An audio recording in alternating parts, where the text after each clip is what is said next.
জামাতের প্রার্থী যিনি মনোনীত হয়েছেন তিনি আমার ডান পাশে বসেন।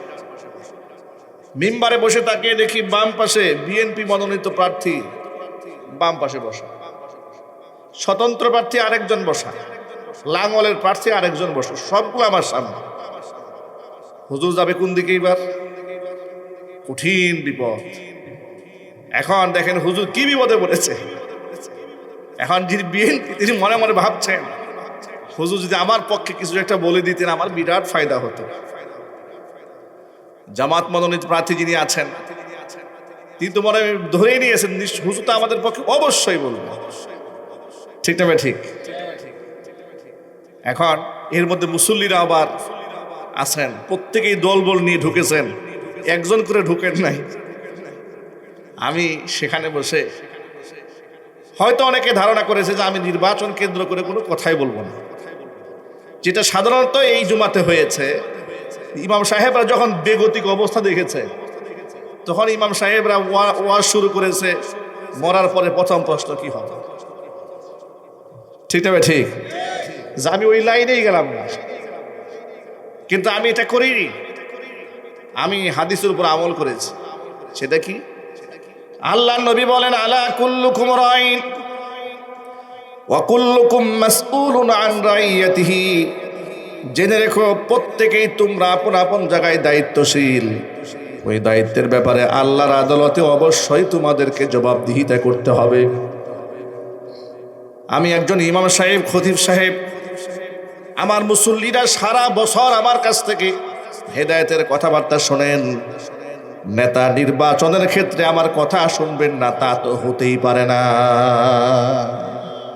ঠিক কিনা? খতিব সাহেবের কথা শুনে আপনি নামাজ পড়েন, রোজা রাখেন, হজ করেন, যাকাত দেন, সত্য পথের প্রতীক হন, ছেলে মেয়েকে কোরআন সুন্নাহ শেখান।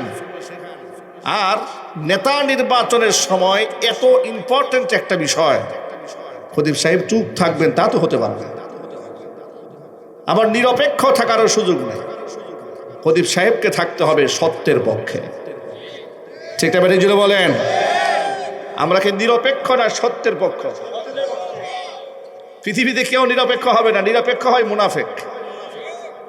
অনেকে বলে না যা ভাই আমরা এই সময় দলটল করি না, আমরা একদম নিরপেক্ষ, একটা মিডিলে আছি, মুযাবযাবিনা বাইনা যালিকা লা ইলাহা ইল্লা ওয়া লা ইলাহা ইল্লা, দোদুল্যমান অবস্থায় থাকে না এদিকে না এদিকে না। ইমামদার এরকম থাকবে না, হয়তো সে হবে আসহাবুল ইয়ামিন না হয় আসহাবুশ শিমাল, হয়তো ডানপন্থী না হয় বামপন্থী, হয়তো জান্নাতপন্থী না হয় জাহান্নামপন্থী, ঠিক কিনা জুড়ে বলেন? নেতা নির্বাচনের সময় করণীয় কি? আমি কোরআনের আয়াত থেকে সূরাতুল হজ্জের ৪১ নম্বর আয়াত দিয়েই তেলাওয়াত করি, সেখান থেকেই বয়ান শুরু করলাম। যাই হোক, এই কথাটা আমি আপনাদের প্রসঙ্গে একটু পরে বলবো যে আমাদের নেতা নির্বাচনের ক্ষেত্রে আমাদের করণীয় কি। এটা জানার আগে আমরা যে প্রতিহিংসায় ভুগছি, একই এলাকা থেকে দুই আলেম দাঁড়িয়েছে, এক আলেম আরেক আলেমের ব্যাপারে মন্তব্য করে, এটা আলেম না, এটা একটা জালেম। কথা বলে না কেন? আরেকজনে বলে বাহিরে দেখতে সুন্দর হলে কি হবে, মনটা খুব ভালো না। কি এই মন্তব্য আছে না নাই? আমি এক বক্তব্যে যে কোনো ইস্যুতে, রাষ্ট্রীয় ইস্যুতে একটু, আমি তো আমার বক্তব্য তো সব অনলাইনে সোশ্যাল মিডিয়াতে হাজার হাজার আছে, আমার তো লুকানোর কিছু নাই। আমি যে লুকে এখান থেকে পালাই যাবো তার সুযোগ নাই। আপনার আমার নামটা সার্চ দিলেই বিগত 16 বছরের বহুত আমলনামা পেয়ে যাবেন। আমি কোথায় কি বলেছি, কোথায় কি করেছি, কোথায় জেল খেটেছি, কোথায় জরিমানা দিয়েছি, কোথায় লোকেরা মাহফিল আমাকে অ্যাটাক করেছে, বহুত ইতিহাস আপনারা সেখানে দেখতে পাবেন। তো যাই হোক, পালিয়ে যাওয়ার তো সুযোগ নেই। তো এই সমস্ত স্পর্শকাতর বিষয়ে আমি নর্মালি চ্যালেঞ্জিং বিষয়ে কথা বলি এবং এটা আমি আমার তবিয়ত হিসেবেই এটা আপনারা মনে করতে পারেন। মন্তব্য একজন লিখেছে, যাদের গাত্র দাহন হয়েছে, একজন লিখেছে হুজুর দেখতে অনেক সুন্দর কিন্তু মনটা সুন্দর না। দেখেছেন অবস্থাটা কি? মানে মন্তব্য, মানে আমি যে গঠনমূলক কথা বলেছি তার তো কোনো জবাব নাই। তার কি নাই জুড়ে বলেন? জবাব নাই। জবাব দিতে না পেরে সে শুধু এতটুকু লিখেছে, দেখতে অনেক সুন্দর কিন্তু মনটা সুন্দর না, মন্তব্য লিখেছে। মানে মনের সাথে একটা বিষয় অমিল হলেই কাউকে 14 গোষ্ঠী উদ্ধার করা, ব্যক্তি আক্রোশ নিয়ে কথা বলা, ছোট করা, খাটো করা, এগুলো আমাদের চায়ের দোকানে বসে বসে চলছে হর হামেশা। শুধু নরসিংদীতে চলে না, হ্যাঁ নরসিংদীতে চলে এগুলো। আর এই ব্যবসা তো এখন গরম, প্রতিটা চায়ের দোকান একটা গিবট সেন্টারে পরিণত হয়েছে। ঠিকঠাক ঠিক জুড়ে বলেন, প্রতিটা চায়ের আড্ডা একটা গিবতের সেন্টারে পরিণত হয়েছে। আরো দুঃখজনক, ইমাম সাহেব মসজিদে আসতে 5 মিনিট দেরি হয়েছে, এই সুযোগে মুসল্লিরা মসজিদে একটু অপেক্ষা করতে হয়েছে যে কোনো কারণে। এই 5 মিনিট পুরা মসজিদের সমস্ত মুসল্লিরা যে ইমাম সাহেবের পেছনে প্রতিদিন সে বলে ইক্তাদাইতু বিহাদাল ইমাম, আমি এই ইমামের ইক্তেদা করলাম, অনুসরণ করলাম। ইমাম সাহেব রুকুতে গেলে আমি রুকুতে যাই, ইমাম সেজদায় গেলে আমি সেজদায় যাই। এর মানে ইমামের নামাজের উপর আমার নামাজটা নির্ভর করছে। সেই ইমাম, যে ইমাম প্রতিদিন আমার জন্য, আমার 14 গোষ্ঠীর জন্য নাজাতের দোয়া করে, হেদায়েতের দোয়া করে, মুক্তি কামনা করে আল্লাহর কাছে। আমার প্রতিবেশী মরে গেলে যে ইমাম সাহেব জানাজার নামাজ পড়ান, এমন একজন হিতাকাঙ্ক্ষী ইমামের মাত্র 2-1 মিনিট লেট হয়েছে, কত বড় নিমুখ হারাম হলে সেই মুসল্লিরা 50 জনে বসে ইমাম সাহেবের বিরুদ্ধে গীবতে লেগে গিয়েছে। কথা বলেন ঠিক না ঠিক জুড়ে বলেন, কত বড় নিমুখ হারাম চিন্তা করেন। অথচ এই ইমাম সাহেব আগের ওয়াক্তেও তার জন্য দোয়া করেছে। আর ইমাম সাহেব একটা ভুল, বা একটা ভুল না, অনাকাঙ্ক্ষিত দেরি তোমার সহ্য হয় নাই, আত্মপক্ষ সমর্থন করার তুমি সুযোগও দাও নাই, মন্তব্য শুরু করেছ, প্রথম দেখেই বলেছো হুজুরের খায়াতে কোনো কাজ নাই, এই জন্য একটু দেরি হয় আর কি। রেল স্টেশনে যায়, যে ট্রেনটা 6টায় ছাড়ার কথা ছাড়ে 9টায়, বাস কাউন্টারে যায়, যে বাস 10টায় ছাড়ার কথা সাড়ে 10টায়, এতেও কোনো অসুবিধা নাই। রাস্তাঘাটে এই যে সিলেট মহাসড়ক, আহারে এটা মহাসড়ক না মরণ সড়ক আল্লাহ জানে। ঘন্টার পরে ঘন্টা লোকেরা একদিন আমাকে বলে হুজুর বেশি না মাত্র 18 ঘন্টা জ্যাম ঠেলছি। শোনার পরে সিলেটে যত মাহফিল ছিল সব হাতে পায়ে ধরে ক্যান্সেল করে দিয়েছি। ভাই মাপ চাই, ওই মাহফিল করতে আমার জীবন যৌবন সব জায়গায়, মাঝখানে গালিটাও খাবো আমি, কারণ যেতে পারবো না তো। আমার বিমানে যাবেন, এই বছরের শুরুতে বিমানে গেছি সিলেটে, বাংলাদেশ বিমান 4 ঘন্টা লেট করছে শুধু ঢাকা এয়ারপোর্টে। মানে কোন দিকে যাবেন আপনি বলেন, এ একটা রাষ্ট্র। আপনি বাই রুট ত্যাগ করলে যে ঠিক আছে আমি আকাশ দিয়ে উড়ে যায়, 4 ঘন্টা বাংলাদেশ বিমান লেট। এয়ারপোর্টে বসে থাকতে থাকতে থাকতে থাকতে মেজাজ নষ্ট হয়ে যাচ্ছে। আল ইন্তিজার ও আসাধ্য মিনাল মাউত, অপেক্ষা তো মৃত্যুর চেয়ে ভয়ঙ্কর, ঠিক কিনা? গেল শেষ। কথাটা কেন বললাম, এই যে ঘন্টার পর ঘন্টা চলে গেল, যাত্রীদের অভিযোগ দেওয়ার কোনো বক্স নাই, আপনার অভিযোগ কেউ শুনবে না। আজীব দেশ। আপনি রাস্তাঘাটে মরে যান, আপনার অভিযোগ কেউ শুনবে না। ওই যে শহীদ উসমান হাদিকে মেরে ফেলেছে, তো কার কি হয়েছে? কার কি হয়েছে? সারা দেশের মানুষ চিৎকার করলো, কান্নাকাটি করলো, কি হয়েছে? বিচার হবে বলে মনে হয়? ভুলে যান, ভুলে যান, এগুলার বিচার হবে না। এগুলা দেখতে দেখতে গায়ের চামড়া আমাদের মোটা হয়ে যাচ্ছে। এর আমাদের সিদ্ধান্ত গ্রহণ করতে হবে, সিস্টেমের পরিবর্তন করতে হবে, ঠিক না? যেটা বলেন, সিস্টেম পরিবর্তন না হলে আপনি কিচ্ছু করতে পারবেন না। আমার যুবক ভাইরা, আমাদের মানসিকতাটা কত জঘন্যতম দেখেন। দুনিয়ার সকল ক্ষেত্রে আমরা ছাড় দেই, বিবাহের ক্ষেত্রে ছাড় দেই। যাত্রী আসার কথা 2টায়, বিবাহের বরযাত্রী আসছে সন্ধ্যা 6টায়। নরসিংদীতে এরকম হয় না মনে হয়? আমাকে এক বিবাহের দাওয়াত দিয়েছে, তো আমাদের তো টাইম টু টাইম চলে অভ্যস্ত, কারণ শিডিউল থাকে, ওটা মাথায় রাখি। তো দেখলাম সবাই দেরি করছে, জিজ্ঞেস করলাম কারণ কি? কয় বরযাত্রীর সিস্টেম এটা। বরযাত্রীর সিস্টেম নাকি এটা, যে তাড়াহুড়া করে টাইম মতো গেলে নাকি লোকেরা বলে যে খাবারের জন্য কত পাগল হয়ে আসছে। এই জন্য একটু দেরি করে গেলে বুঝবে না খাবারে খুব একটা আগ্রহ নাই। মানে আনসিস্টেমটাকে আমরা সিস্টেমে রূপ দিয়েছি, অন্যায়কে আমরা ন্যায় রূপ দিয়েছি, আমরা বাতিলকে হকে রূপ দিয়েছি, আমরা সাদাকে কালো বানিয়েছি, কালোকে আমরা সাদা বানিয়েছি। এর মানে হচ্ছে পৃথিবীর সব জায়গায় আপনি ছাড় দিয়ে অভ্যস্ত, শুধু একটি জায়গায় ছাড় দিয়ে অভ্যস্ত নয়, সেটা ইমাম সাহেবের 1 মিনিট দেরি হওয়ার ক্ষেত্রে। এই জায়গায় এসে উনি একটা জাপানি নাগরিক হয়ে যায়, ঠিক না? ঠিক। ওই জাপানে একটা ফ্লাইট লেট করতে, ভিন দেশের ইন্টারন্যাশনাল ফ্লাইট 10 মিনিট লেট করেছে। কয় মিনিট? জাপান এয়ারপোর্ট কর্তৃপক্ষ সেই ফ্লাইট জাপান ইন্টারন্যাশনাল এয়ারপোর্টে ল্যান্ড করার পারমিশনই দেয়, আকাশ থেকে ব্যাগ পাঠিয়ে দিয়েছে। 10 মিনিট কেন লেট হয়েছে বিমান আসতে? ওই বিমান জাপানের মাটিতে নামবে না, আকাশ থেকে ব্যাগ পাঠিয়ে দিয়েছে। আমাদের দেশের নাগরিকরাও এইরকম নিয়মতান্ত্রিক হয়ে যায় শুধু মসজিদে ঢোকার পরে। আমার নিজের ক্ষেত্রে না, কিন্তু শুধু ইমাম সাহেবের ক্ষেত্রে।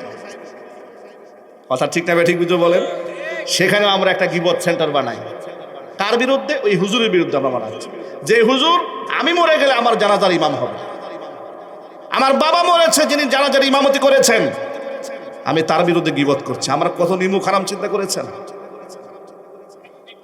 আমাদের যে নিম্ন মন মানসিকতা, এই যে নির্বাচন শুরু হয়েছে, হিংসা, বিভেদ, গীবত, শিকায়েত এত জঘন্যভাবে আমরা চালিয়ে দিচ্ছি, অথবা টোটালি হারাম এটা।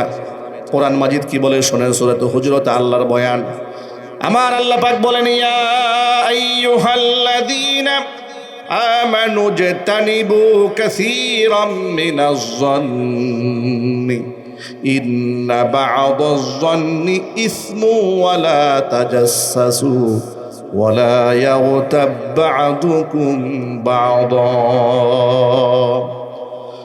أيحب أحدكم أن يأكل لحم أخيه ميتا فكرهتموه واتقوا الله إن الله تواب رحيم। ওই ইমানদারেরা, তোমরা অধিক ধারণা পরিহার করো। ইন্না বা'দাজ যান্নি ইসমুন, কারণ কতক ধারণা এটা হচ্ছে গুনাহ।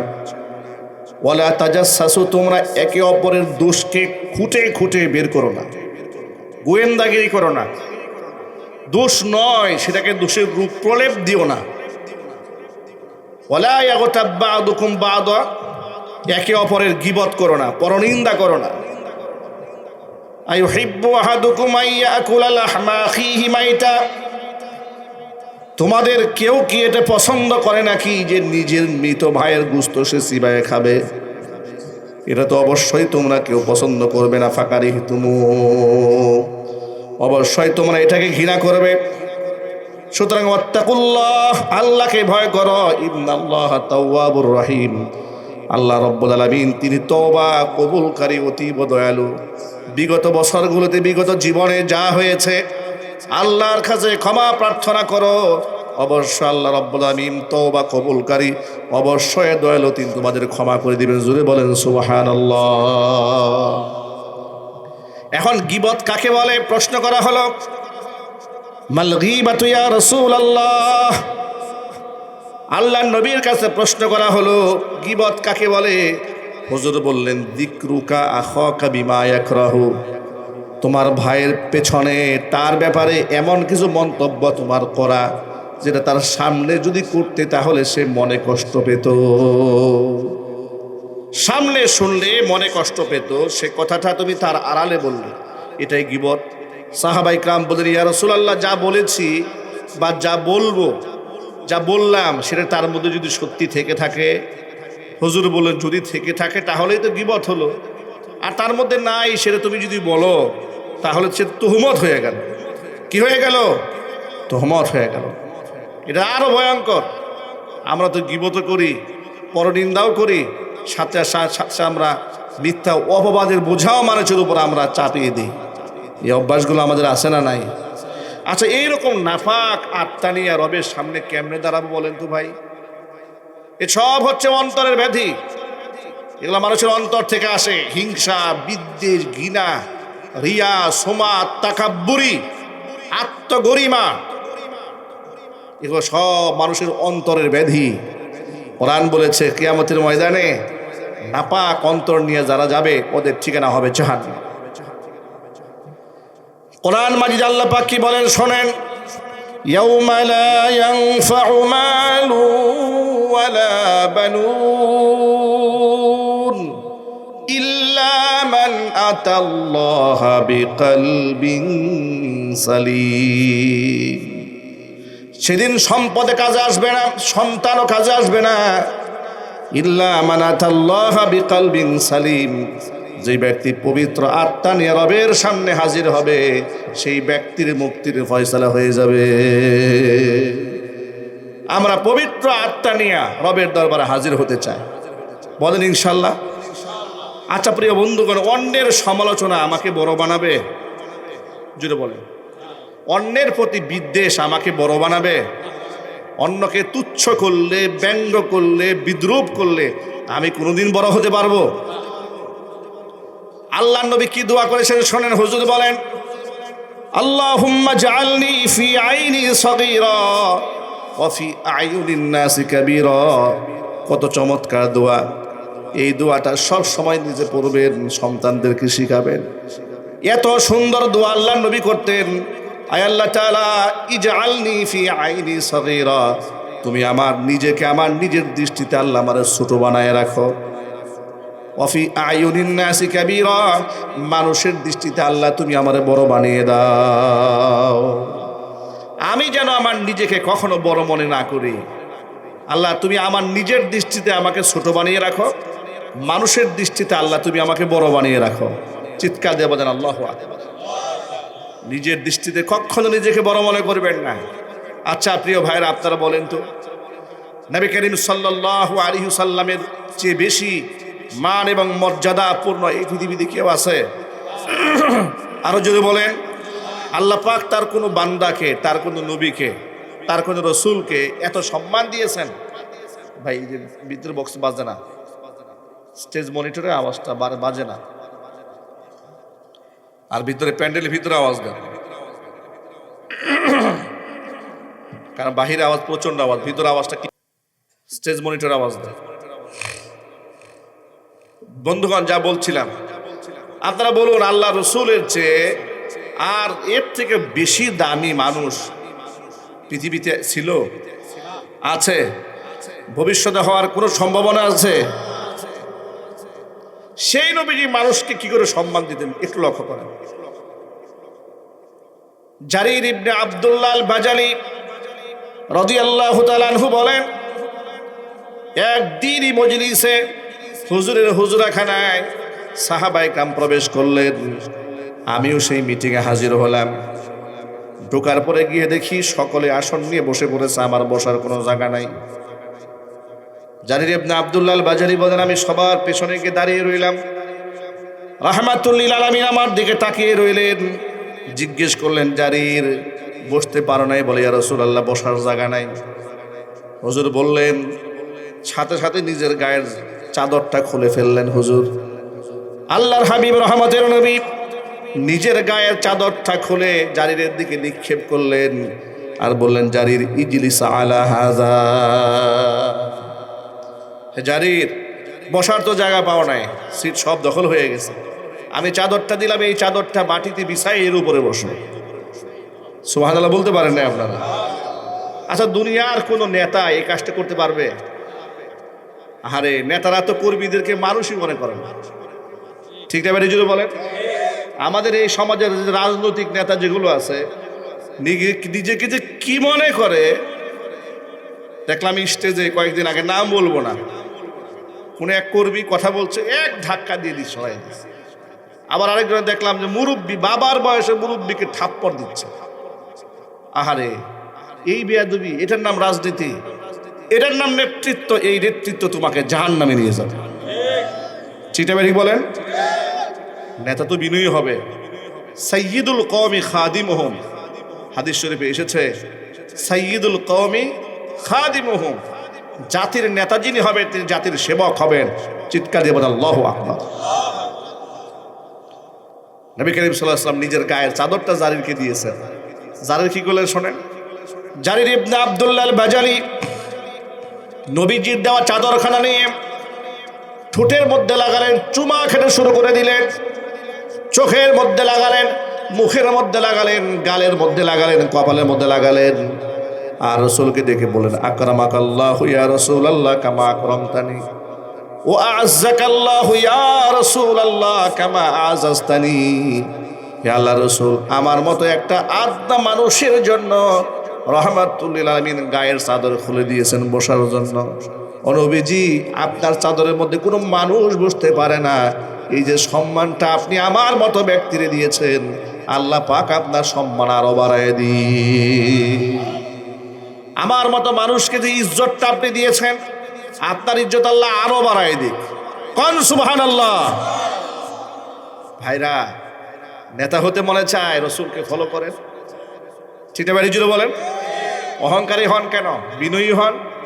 তবে হ্যাঁ, ইদানিং এই নির্বাচনকালীন সময়ে নেতারা এক একজনের সাহাবাই কামের আদর্শ গ্রহণ করে ফেলছে। কথা ঠিক না? ঠিক জুড়ে বলেন।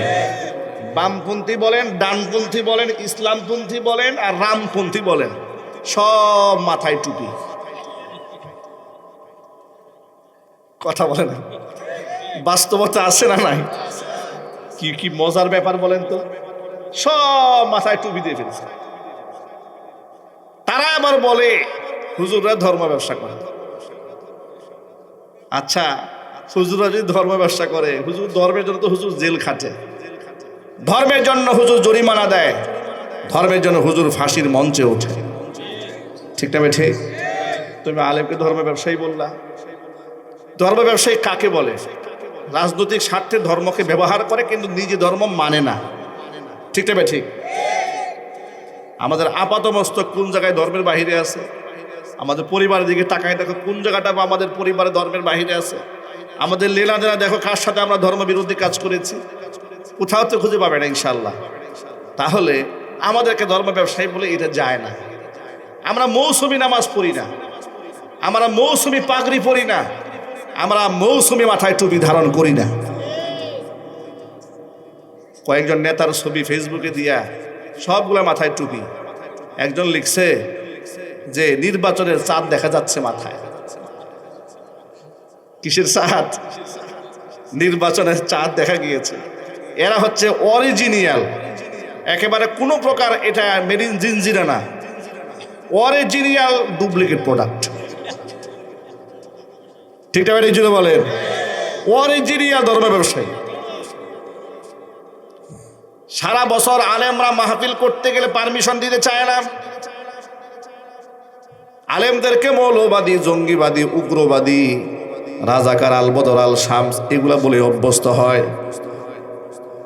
নির্বাচনের সময় হুজুরের কাছে গেছে, হুজুর আপনার রহমতের হাতটা একটু মাথায় দিয়ে দেন তো হুজুর। হুজুরের হাতটা কত দামি হয়ে গেছে নির্বাচনের সময়, দেখছেন? কি কথা বলতে হবে, ঠিক না? ঠিক যদি বলে 2013 সালের আওয়ামী জাহিলিয়াতের আমলের একটা ইতিহাস স্মরণ করাই দেই। সিলেটে এক মেয়র পদপ্রার্থী আওয়ামী লীগের, ওই আমলের ছিল, পাশ করে নাই। সেই লোকে ইমাম সাহেবের কাছে গেছে দোয়া চাইতে। ইমাম সাহেব বললেন, মিয়া সাহেব, আমার এই হাতের দোয়া কি আল্লাহ শুনবে? কেন শুনবে না? কেন? আপনারাই তো মিডিয়াতে, টকশোতে, পত্র পত্রিকায় বলে বেরিয়েছেন যে আমরা হুজুররা ঢাকা শহরে গুলিস্থানে বাইতুল মুকাররমে এই হাত দিয়া আমরা কোরআন শরীফ পুড়িয়েছি, জায়নামাজ পুড়িয়েছি, কিন্তু আপনারাই প্রচার করেছেন। তো যে হাত কোরআন পুরায় সে হাতের দোয়া তো আল্লাহ শুনবে না, তাহলে আপনারা আমাদের কাছে দোয়া চান কেন? তখন তিনি বলেছিলেন যে আপনার মতো হুজুরের দোয়া আমাদের দরকার নাই। এই কথা বলাতে যে আপনার মতো হুজুরের দোয়া দরকার নাই, মহান আল্লাহ তাআলা তাকে, ও তো পাশ করবে দূরের কথা, ভালো করে ফেল করার সুযোগ দেন নাই। সুবহানাল্লাহ বলেন। ভাইরা, এক বাক্যে জবাব দিয়ে বলেন তো, ক্ষমতা দেওয়ার মালিক কে? ইজ্জত দেওয়ার মালিক। সব জায়গায় পেশি শক্তি খাটা যাবেন না। পেশি শক্তি দিয়া জমি দখল করা যায়, বাড়ি দখল করা যায়, ক্ষমতার মস্তদ হয়তো সাময়িকভাবে দখল করা যায়, মানুষের হৃদয় জয় করা যায় না। খুনি হাসিনা 16 বছর পেশি শক্তি খাটিয়ে বন্দুকের নলায় 16 বছর ক্ষমতার মসনদ দখল করেছিল। যতটা সে ক্ষমতার মসনদকে আপন করেছিল, মহান আল্লাহ তাআলা মানুষের কলিজা থেকে তাকে ঠিক ততটাই দূরে সরিয়ে দিয়েছে। তার নামটাও মানুষ শুনতে চায় না। আমার মনে হয় এই প্রজন্ম আগামী 100 বছরে বাংলাদেশে কারোর নাম শেখ হাসিনা কেউ রাখবে না। হাসিনা নামটা এত সুন্দর একটা নাম। হাসিনা মানে সুন্দরী, হাসিনা মানে কি সুন্দরী, কিন্তু এই নামটারে 12টা বাজাই দিচ্ছে। কথা বলেন ঠিক তবে ঠিক। হাজার হাজার আলেমদেরকে জেলে ভরেছ, শত শত মানুষকে গুম করেছ, খুন করেছ। তোমাদের করা মিথ্যা মামলা এখনো পর্যন্ত নিরাপরাধ আলেমরা জেল খাটতেছে। ঠিক তবে ঠিক। আল্লাহ পাকের লানত পড়েছে ওর উপরে। কেউ নামটা হাসিনা রাখবে না, কেউ রাখবে না। এই শতাব্দীর সবচেয়ে নিকৃষ্ট নামে পরিণত হয়েছে। কথা বললেন ঠিক না? কথাটা কেন বললাম? বললাম এই জন্য যে আমাদের যে নেতৃবৃন্দ, তাদের মধ্যে হিংসা, জিঘাংসা, প্রতিহিংসা রাজনীতি করে, ক্ষমতার মসনদ দখল করার জন্য সম্মানিত ব্যক্তিদেরকে মানুষের বেইজ্জত করে। কোরআন মাজিদে 1500 বছর আগে আল্লাহ তাআলা ঘোষণা দিয়ে বলেছেন, জালেম যদি কোনো এলাকা দখল করে, ক্ষমতার মসনদ দখল করে, সমাজের মধ্যে তারা 2 দফা কাজ করে। কয় দফা জোরে বলেন? সূরা নামলের মধ্যে আল্লাহ পাক বলেন, ইন্নাল মুলুকা ইযা দাখালু ক্বরয়াতান আফসাদুহা ওয়া জাআলু আইজ্জাতা আহলিহা আদিল্লা ওয়া কাযালিকা ইয়াফআলুন। জালেমরা যখন কোনো এলাকাকে দখল করে নেয়, এলাকার মধ্যে ঢোকার পরে 2টা কাজ আঞ্জাম দেয়। 1 নাম্বার কাজ হচ্ছে আফসাদুহা, এলাকার মধ্যে ফাসাদ বরপা করে দেয়। একেবারেই এলাকার মধ্যে খুন, গুম, রাহাজানি, হত্যা, মারামারি, কাটাকাটি, দাঙ্গা হাঙ্গামা করে এক ভীতিকর পরিস্থিতি এলাকার মধ্যে সৃষ্টি করে। ঠিক কিনা বলেন? বিগত বছরগুলিতে তাই হয়েছে। ইমাম সাহেব মসজিদের মিম্বারে বসে স্বাধীনভাবে কথা বলতে সাহস পান নাই। কথা বলে না কেন? আকার ইঙ্গিতে এদিক সেদিক কথা হয়ে গেলে হুজুরের নামে মামলা হয়ে গেছে, মসজিদ থেকে তাড়িয়ে দেওয়া হয়েছে। শুধু কি তাই, মাহফিল মঞ্চে আলেমরা বয়ান করার সময় স্টেজে আসার আগে শর্ত আরোপ করে দেওয়া হয়েছে, এই ব্যাপারে ওয়াজ করা যাবে, এই ব্যাপারে কথা বলা যাবে না। চট্টগ্রাম দক্ষিণ হালি শহরে এক মাহফিলে গেলাম, খুনি হাসিনার আমলে। সেখানে আমার এক মাহফিল, স্টেজে উঠে দেখি প্রধান বক্তার জন্য নির্দেশনা বলে এরকম করে ল্যামিনেটিং করে বেঁধে আমার সামনে বসায় রাখছে। 14টা শর্ত দিয়েছে। কয়টা? এর মধ্যে 1 নাম্বার শর্ত হচ্ছে 11টার পরে একটা মাইকে চলতে পারবে না। 1।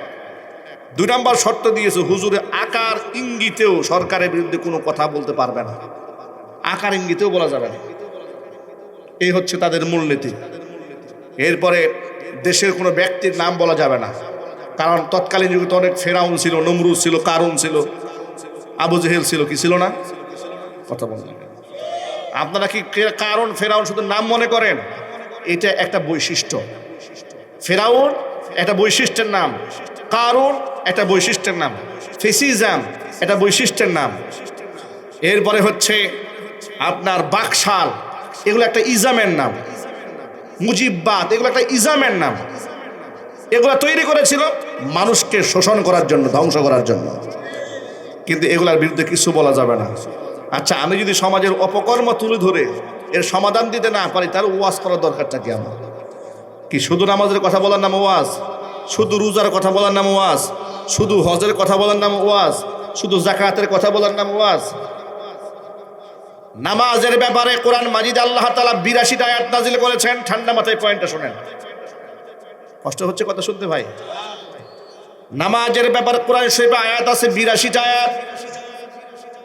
যাকাতের ব্যাপারে মহাগ্রন্থ আল কোরআন আয়াত রয়েছে 32টি আয়াত। নামাজ এবং হজ একসাথে এসেছে, আকিমুস সালাহ ওয়া আতুজ যাকাত, এরকম একসাথে এসেছে 27টা আয়াতে। এরপরে হজের ব্যাপারে এসেছে 12টা আয়াত। রমজানের রোজার ব্যাপারে এসেছে 5টি আয়াত। এই যে 82, এরপরেই হচ্ছে 32, এই হলো 27, এরপরে 12, এই হলো 5, সর্বমোট 152টা আয়াতে নামাজ, রোজা, হজ, যাকাতের পর্ব শেষ। কোরআন শরীফ আয়াত কয়টা? 150 আয়াত। হ্যাঁ, কতগুলো আয়াত? এই যে হাজার হাজার আয়াত কোরআনে আল্লাহ পাক দিলেন, তো আপনি তো আমাকে আটকাই দিয়েছেন, নামাজ, রোজা, হজ, যাকাতের বাইরে কথা বলতে দেননি। কথা বললে আপনি বলেন হুজুর রাজনীতি করেন, আপনি বলেন হুজুর কোনো দল করেন, হুজুর কোনো একটা সংগঠন করেন, হুজুর আমাদের স্বাধীনতায় হামলা দেন, হুজুর এলাকার মধ্যে ঝগড়া লাগাই দিয়েছেন, নানা কথাবার্তা বলেন। তো আল্লাহ তাআলা কোরআন মাজিদে মাত্র 150 আয়াতের মধ্যে নামাজ, রোজা, হজ, যাকাতের পর্ব শেষ করে দিলেন। বাকি যে হাজার হাজার আয়াত, শত শত পৃষ্ঠা আল্লাহ পাক দিলেন, এগুলো আমাদের জানার দরকার নাই, বুঝার দরকার নাই। আচ্ছা, ফিরআউনের ইতিহাস আল্লাহ কোরআনে কেন দিলেন? কারুনের ইতিহাস আল্লাহ পাক কেন দিলেন? আবু জাহালের ইতিহাস আল্লাহ পাক কেন দিলেন? 25 জন নবী রাসূলের কাহিনী আল্লাহ পাক কেন দিলেন? আল্লাহ এই সমস্ত কাহিনী বলার পরে মহাগ্রন্থ আল কোরআনে আল্লাহ পাকের নিজের ভাষায় বলেন, লাকাদ কানা ফি কসাসিহিম ইবরাতুন লিউলিল আলবাব। অবশ্যই তাদের ঘটনাপুঞ্জের মধ্যে জ্ঞানীদের জন্য শিক্ষা রয়েছে। পরতে পরতে মহান আল্লাহ তাআলা ফিরআউনের ইতিহাস তুলে ধরেছেন। তার কারণটা কি? যাতে করে কোনো শাসক যদি জালেম হয়, তার পরিণতি কতটা ভয়ঙ্কর হতে পারে, মানুষ যেন এখান থেকে শিক্ষা গ্রহণ করতে পারে। কিন্তু আশ্চর্যজনক ব্যাপার কি, পৃথিবীর কোনো স্বৈরা শাসক বিগত জীবনের ইতিহাস থেকে শিক্ষা গ্রহণ করেন না। দুনিয়ার কোনো জালেম সম্মান নিয়ে বিদায় হতে পারে নাই। পৃথিবীর কোনো ফেরাউন ইজ্জত নিয়ে জমিন থেকে বিদায় হতে পারে নাই। এমনকি গোটা দুনিয়া তাদের জন্য সুন্দর হয়েছে এমন কোনো নমুনাও নাই। কারণ মহাগ্রন্থ আল কোরআনের সূরা তাহার মধ্যে আল্লাহ পাকের স্পষ্ট একটা বার্তা আছে। আল্লাহ পাকের বার্তা হলো, ওয়ামান আ'রাদা আন যিকরি ফাইন্না লাহু মাঈশাতান দানকা ওয়া নাহশুরুহু ইয়াওমাল কিয়ামাতি আ'মা قال رب لم حشرتني أعمى وقد كنت بصيرا قال كذلك أتتك آياتنا فنسيتها وكذلك اليوم تنسى ومن أعرض عن ذكري أي قرآني আমার কোরআন থেকে যেই ব্যক্তি মুখ ফিরায় নেবে, ফাইন্না লাহু মাঈশাতান দানকা, গোটা দুনিয়াটা তার জীবন ব্যবস্থা আমি আল্লাহ সংকীর্ণ বানায় দেব। পৃথিবী এত বড় প্রশস্ত পৃথিবী তার জন্য অপ্রশস্ত হয়ে যাবে, ন্যারো হয়ে যাবে। বাস্তবতা তাকায় দেখেন, দুনিয়ার মাটি কোরআন বিদ্বেষীদের জন্য আল্লাহ সংকীর্ণ বানায় দেব। খুনি হাসিনা এবং ওদের নাতিপুতিদের দেখলে আমার মনে হয় যে কোরআন শরীফের আয়াতের বাস্তব নমুনা বোঝার জন্য বেশি দূরে যাওয়া দরকার নেই। ঠিক না? ঠিক বলে আল্লাহ পাক যে কি সুন্দর করে বললেন যে কোরআন থেকে যে ব্যক্তি মুখ ফিরিয়ে নেবে, গোটা দুনিয়ার জীবন আমি সংকীর্ণ বানাই দেব। আল্লাহ পাকে প্রশস্ত দুনিয়া খুনি হাসিনা এবং ওদের নাতিপুতিদের জন্য এমন সংকীর্ণ করেছেন, ও ইংল্যান্ডে যেতে চায়, ইংল্যান্ড বলে আমার জমিন তোর মতো ফেরাউনের জন্য এলাও না। ঠিক কিনা বলেন? দুবাই যেতে চায়, দুবাই সরকার বলে না না, আমার জমিনে এমনি বহুত পাপ হয়, তোর মতো শয়তানি না, আমি আর বড় পাপ করতে চাই না। কথা বলে না কেন? আমেরিকা ডোনাল্ড ট্রাম্পের মতো টাটকা শয়তান এত শয়তানি করে, তারপরও হাসিনার মতো শয়তান জায়গা দিতে চায় না।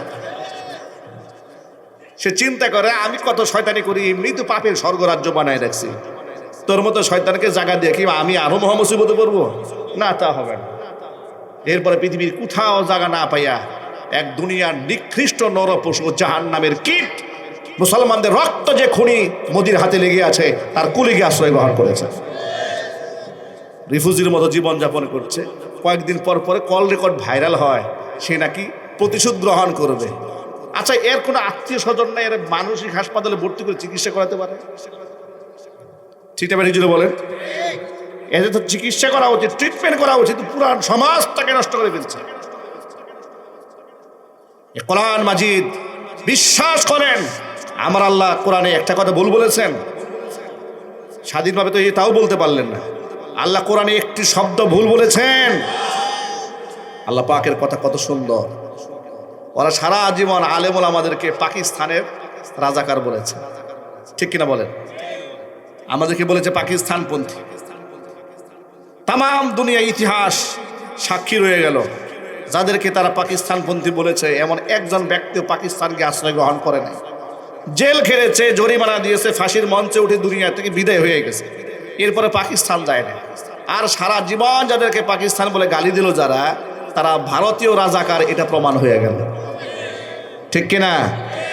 ওরা কি ভারতীয় রাজাকার? ওরা কি? চিৎকার দিয়ে বলেন। আপনারা বিএনপি করেন, জামাত ইসলামী করেন বা অন্যান্য দল করেন, এটা নিয়ে আমার কোনো আপত্তি নাই। একটা জায়গায় শুধু আমরা আপোষহীন থাকবো, ভারতীয় রাজাকার এই বাংলার মাটিতে তাদের কোনো স্থান হবে না। এমন জুলাই আগস্ট বিপ্লবে যারা হাজার মানুষকে খুন করেছে, বিগত 16 বছর অসংখ্য আলেমদেরকে গুম করেছে, মিথ্যা মামলায় ফাঁসিয়ে দিয়েছে, আমার মতো আদনা ক্ষুদ্র মানুষকে মাহফিল মঞ্চ থেকে তুলে নিয়ে মামলা দিয়েছে, আমার পকেটে ককটেল বোমা পাওয়া গেছে, আমাকে দিয়েছে। 22 দিন কারাবরণ করেছি, 3 বছর মামলার হাজিরা দিয়েছি, এতিমের মতো ভিক্ষুকের মতো বারান্দার দাঁড়িয়ে দৌড়ে বেরিয়েছি, বিদেশ চলে গেছি মাহফিলে। আমাকে অ্যাডভোকেট ফোন দিয়েছে, হুজুর রোববারে হাজিরা কিন্তু দিতে হবে, জরুরি, না হয় ওয়ারেন্ট হয়ে যাবে। বিদেশের মাহফিল ক্যান্সেল করে চলে আসছি বাংলাদেশে, ইনস্টার হাজিরা দিতে হবে। কেন? আমি 1 নম্বর আসামি। এগুলো করেছে আমাদের সাথে, আর এগুলো আমরা অচিরেই ভুলে যাব। এই জাতি সব কিছু ভুলে যেতে চায়, শুধু খালি ক্ষমা করতে চায়। ইদানিং দিয়ে কিছু নেতারা বলে যে আমাদের কাছে আসেন, আপনাদের মামলার পাহারাদারি করব, এই করব, সেই করব। এই ভণ্ডামি বন্ধ করতে হবে, কথা বলতে হবে, ঠিক কিনা জুড়ে বলেন। যে নেতা বলবে এই খুনিদেরকে ক্ষমা করার দায়িত্ব যে নেবে, এই জাতি ওই নেতারে ক্ষমা করবে না। কারণ এই জাতির সাথে গাদ্দারি করে এই জাতির নেতৃত্বে কেউ আসতে পারবে না, কথা বলতে হবে, ঠিক কিনা জুড়ে বলেন। আমার প্রিয় ভাইরা, এরপর আল্লাহ পাক বলেন, ওয়ামান আ'রাযা আন যিকরি ফাইন্না লাহু মাঈশাতান দানকা। আমার কোরআন থেকে যেই ব্যক্তি মুখ ফিরায় নেবে, তার জীবনকে আমি আল্লাহ সংকীর্ণ বানাই দেব। ওয়া নাহশুরুহু ইয়াওমাল কিয়ামাতি আ'মা, কিয়ামতের দিন এর আমি অন্ধ বানায় উঠাবো। এরপরে সে আমাকে ডেকে বলবে, লিমা হাসারাতানি আ'মা ওয়া ক্বাদ কুনতু বাসীরা। আয় আল্লাহ, দুনিয়াতে আমি চক্ষুষ্মান ছিলাম, আমি দেখতে পেতাম, অন্ধ বানায় উঠালে কেন? আল্লাহ পাক তখন বলবেন, ক্বালা কাযালিকা আতাতকা আয়াতুনা ফানাসিতাহা ওয়া কাযালিকাল ইয়াওমা তুনসা। এভাবেই তোর কাছে আমার আয়াত এসেছিল, সেদিন তুই আমাকে ভুলে গিয়েছিলি, আজও তোকে ভুলে যাওয়া হবে। নাউজুবিল্লাহ। এখন আমি আপনাদের জিজ্ঞেস করতে চাই, আমরা কি আল্লাহর কোরআন থেকে মুখ ফিরাই নেব? ইমামদারের মতো গর্জে উঠে বলুন, আমরা কি আল্লাহর কোরআন থেকে মুখ ফিরাই নেব? না, আমরা আল্লাহর কোরআনের রাজ কায়েম করবো বাংলার জন্য, ইনশাল্লাহ বলেন। ব্যক্তি জীবনে, পারিবারিক জীবনে, সামাজিক অঙ্গনে, রাজনৈতিক অঙ্গনে, আন্তর্জাতিক অঙ্গনে, সকল ক্ষেত্রে কোরআন চলে আসুক। কারা কারা চান? হাত দেখতে চাচ্ছি। মাশাআল্লাহ। আল্লাহ তুমি এই প্রত্যেকটা হাতকে কবুল করে নাও, জোরে কোন আমিন। হাত নাম। প্রিয় ভাইরা আমার, মনের মধ্যে হিংসা বিদ্বেষ জায়গা দেবেন না। নির্বাচনকে কেন্দ্র করে কেউ একে অপরের বিরুদ্ধে কুৎসারণা করবেন না। আল্লাহ পাক আমাদের সতর্ক হওয়ার তৌফিক দেন, জোরে কোন আমিন। শুধুমাত্র মন থেকে হিংসার আগুন দূর করতে পারলে, গীবত শিকায়াত থেকে বাঁচতে পারলে আল্লাহ পাক কত বড় মর্যাদা দিবেন। একটা হাদিস আপনাদেরকে শোনায়। হুজুরের খাদেম সাহাবী হযরত আনাস ইবনে মালিক রাদিয়াল্লাহু তাআলা, তিনি বলেন, বাইনামা নাহনু জুলুসুন ইনদা রাসূলিল্লাহি সাল্লাল্লাহু আলাইহি ওয়াসাল্লাম, রাসূলের সাথে আমরা মসজিদে নববীতে বসে আছি। এমন সময় রাসূল আমাদেরকে বললেন, ও সাহাবীরা শোনো, ইয়াতুলু আলাইকুমুল আনা রাজুলুম মিন আহলিল জান্নাহ, তোমাদের মাঝে এই মুহূর্তে একজন জান্নাতি ব্যক্তি প্রবেশ করবে। আমরা অধীর আগ্রহে রইলাম, সুবহানাল্লাহ, এই কত দামি কথা এটা। আচ্ছা ধরেন আপনার ভাইরা, এই যে আমরা এখানে মাহফিল মঞ্চে বসে আছি, যদি আল্লাহর পক্ষ থেকে এমন কোনো কুদরতির নিদর্শন এসে আমাদেরকে বলতো তোমাদের মাঝে এই মুহূর্তে একজন জান্নাতি ব্যক্তি আসবেন, আমাদের অবস্থা কি হইতো? আমরা কেমন পাগল হতাম তাকে দেখার জন্য। সুবহানাল্লাহ বলেন। সাহাবা ইকরাম বলেন, এই কথা তো কোনো পাবলিক বলে নাই, এই কথা তো আমাদের সমাজের মধ্যে তথাকথিত মেম্বার, চেয়ারম্যান, এমপি, মন্ত্রীরা বলেন না। এই কথা বলেছেন আল্লাহ রসুল সাল্লাল্লাহু আলাইহি ওয়াসাল্লাম। সুবহানাল্লাহ বলেন। আল্লাহ নবী বলেন, ইয়াতলু আলাইকুমুল আনা রাজুলুম মিন আহলিল জান্নাহ, তোমাদের মাঝে এই মুহূর্তে একজন জান্নাতি ব্যক্তি প্রবেশ করবেন। সাহাবায়ে কেরাম বলেন, আমরা অপেক্ষায় রইলাম দেখি কারা আসেন। হঠাৎ করে তাকাই দেখি ইদ তলা আলাইনা রাজুলুম মিনাল আনসার, বিখ্যাত কেউ এলেন না। আবু বকর রাদিয়াল্লাহু তাআলা আনহু, ওমর রাদিয়াল্লাহু তাআলা আনহু, উসমান গনি যিন্নুরাইনের মতো মহান ব্যক্তিরা এলেন না। একেবারে সাধারণ একজন আনসারী সাহাবী আমাদের মাঝে প্রবেশ করলেন। কি অবস্থায় প্রবেশ করলেন? তানতিফু লিহিয়াতুহু বিউযুইহি, ওযুর পানিতে তার দাড়িটা ভেজা, তার দাড়ি বেয়ে বেয়ে ওযুর পানি টপকাচ্ছে। ওয়াকাদ আল্লাকানা আলাইহি বিয়াদিহি শিমাল, বাম হাতে তিনি জুতা ধরে মসজিদে দাঁড়ায় আছেন। একটু কল্পনার জগতে চলে যান যে আমরা মসজিদে বসে আছি, একজন সাদামাঠা মানুষ এলেন, বিখ্যাত কোনো ব্যক্তি নন, অখ্যাত একজন ব্যক্তি, আনসারী একজন সাহাবী, ওযু করে এসছেন, পানিতে দাড়িতে ভেজা, হাতে বাম হাতে জুতা ধরে দাঁড়ায় আছেন। অথচ আল্লাহর নবী তাকে জান্নাতি ব্যক্তি বলে ঘোষণা করেছেন। গেল প্রথম দিন, দ্বিতীয় দিন আবার নবীজি একই কথা রিপিট করলেন, পুনরাবৃত্তি করলেন। হুজুর বললেন, ইয়াতলু আলাইকুমুল আনা রাজুলুম মিন আহলিল জান্নাহ, তোমাদের মাঝে এই মুহূর্তে একজন জান্নাতি ব্যক্তি প্রবেশ করবেন। আনাস ইবনে মালিক বলেন, অপেক্ষায় রইলাম দেখি কে প্রবেশ করেন। তাকাই দেখি গতকাল যিনি প্রবেশ করেছেন আজ তিনিই প্রবেশ করেছেন। 2 দিন একই ব্যক্তিকে আল্লাহ নবী জান্নাতি বললেন। এরপরে তৃতীয় দিন আবার রাসূলের সাথে বসে আসে মসজিদ নববীতে। হুজুর একই কথা তৃতীয় দিন আবারও রিপিট করলেন, তোমাদের মাঝে এই মুহূর্তে একজন জান্নাতি ব্যক্তি প্রবেশ করবেন। তাকায় দেখি ওই সাহাবী আবার প্রবেশ করেছেন। কয়দিন হয়ে গেল?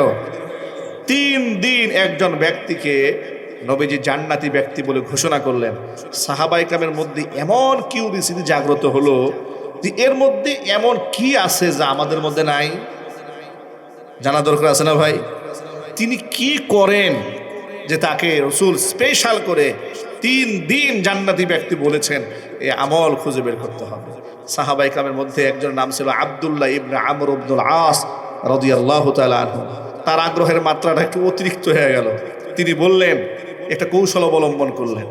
তিনি ওই আনসারীকে ডেকে বলেন, ভাই, বাড়িতে আমার বাবার সাথে একটু মনোমালিন্যতা হয়েছে, ঝগড়া হয়েছে, নিয়ত করেছি আমি 3 দিন বাড়ি যাব না, আমার তো থাকার জায়গা প্রয়োজন, আপনি যদি আপনার বাড়িতে একটু আমাকে জায়গা দিতেন।